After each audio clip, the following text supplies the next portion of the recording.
Bonjour à tous et à toutes. Aujourd'hui, je vais parler d'une question qui nous touche tous, qui est surmonter un chagrin d'amour.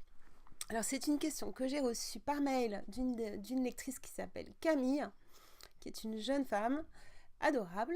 Et Camille me dit j'ai vécu un chagrin d'amour, j'arrête pas d'y penser, je revois des photos, ça me travaille, qu'est-ce que je dois faire? Donc du coup, aujourd'hui, je vais vous proposer 5 étapes pour survivre à un chagrin d'amour. Parce qu'il s'agit de survivre dans un premier temps. La première étape, étape numéro 1, savoir qu'on n'est pas seul. Absolument tous les gens que je connais, mes coachés, mes formés, mes amis, moi-même, les gens que je rencontre, les auteurs que je lis, on a tous vécu au moins un chagrin d'amour. Tous, tous, tous, tous, tous, tous, tous. Les plus beaux, les plus intelligents, tout le monde a vécu un chagrin d'amour. Donc déjà, savoir qu'on n'est pas seul. Que c'est pas une catastrophe qui n'arrive qu'à nous. Deuxième étape. Pas facile. Accepter d'être triste. Accepter d'être en colère. Accepter d'être blessé. Pas facile parce que ces émotions qu'on appelle désagréables, on a envie de les pousser sous le tapis, de les évacuer et d'être tout de suite heureux à nouveau.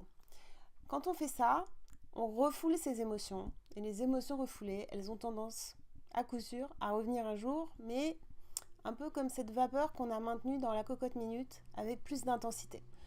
Donc accepter d'être triste, bah oui, c'est normal, quand on a vécu un chagrin d'amour, on est triste, on est moins joyeux. Et ça dure un petit moment. Et puis au départ on y pense beaucoup et ça nous affecte beaucoup. Et puis après, comme une vague, ça s'éloigne, ça revient de manière plus subtile. Troisième étape, prendre sa part de responsabilité. Ça non plus, c'est pas très marrant ça. Pourquoi? Parce que pour nous protéger, notre ego, quasiment systématiquement, nous dit tout ça, c'est la faute de l'autre. L'autre avec un grand A, il m'a déçu, il n'était pas fiable, il n'était pas gentil, il n'a pas tenu ses promesses, peu importe. Ou elle, parce que c'est aussi valable, toutes les femmes sont comme ça, tous les hommes sont comme ça. Même quand on tombe sur quelqu'un qui est vraiment pas du tout, on a une part de responsabilité, comme d'être resté avec cette personne. Accepter sa part de responsabilité sans se flageller. La nuance est subtile. Quand on prend sa responsabilité par rapport à des événements, on reconnaît qu'on a participé à ça. On n'est pas le seul à incriminer. D'ailleurs, il n'y a pas de faute. On a juste participé à une situation. L'autre a participé de sa manière.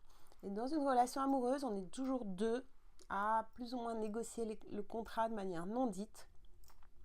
Et donc, prendre sa part de responsabilité, c'est reconnaître vis-à-vis de soi-même que c'est vrai, qu'on a peut-être joué un rôle dans cette séparation ou dans telle expérimentation qui s'est mal passée. Et ça, c'est très instructif parce que c'est ce qui va nous permettre de ne pas reproduire le même type de scénario à l'avenir et de ne pas tomber éternellement sur le même type de personne. Alors Camille, je m'adresse à toi en particulier, toi tu es encore jeune, si déjà tu comprends ça c'est génial, parce qu'en général on met 10 ans, 15 ans, 20 ans à le comprendre quand on le comprend. La quatrième étape, c'est quoi déjà? La quatrième étape, c'est... qu'est-ce que c'est? Ah oui, oui. Du coup, se pardonner. On prend sa responsabilité et on se pardonne. Se pardonner sans se flageller du coup de cette responsabilité. Et la cinquième étape, du coup je bafouille parce que me pardonner, peut-être que j'ai encore du boulot. Et la cinquième étape, c'est se préparer pour le futur. Ça, c'est l'étape la plus sympa. Parce que quand on a pris le temps de passer par les 4 premières phases, enfin, on est prêt ou prête pour la cinquième phase, qui est géniale.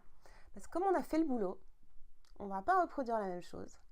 Comme on a pris ce temps qui est inconfortable de vivre ses émotions, de prendre ses responsabilités, maintenant on peut s'ouvrir à un futur autre. Aka, encore mieux. Du coup, la 5e étape, c'est cette relation. Chaque relation nous prépare à la relation suivante. Cette relation, qu'est-ce qu'elle m'a appris? Et qu'est-ce que je veux la prochaine fois? En mieux. Parce que la prochaine fois, ce sera encore mieux. Et quand je vivrai la prochaine relation, je me dirai mais finalement, heureusement que cette première relation n'a pas duré. Ça semble difficile à entendre peut-être aujourd'hui, si vous, par exemple toi Camille, si tu es en plein dedans, mais pour d'autres personnes, quand on est en plein chagrin d'amour, on a du mal à entendre ça.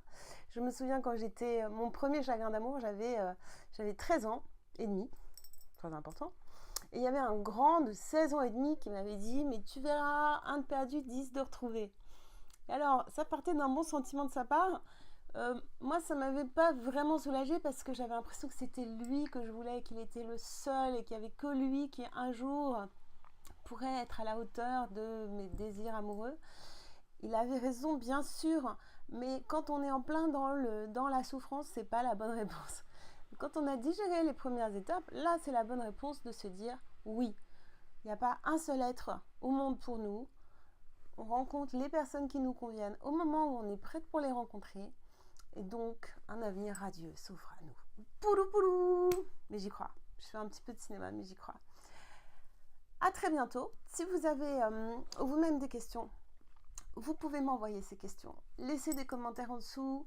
Likez, partagez si cette vidéo vous a été utile ou si elle peut être utile à un ou à une de vos amis qui en ce moment vit ce genre de difficultés. Je vous aime très fort. Et à bientôt. Sweetness and success.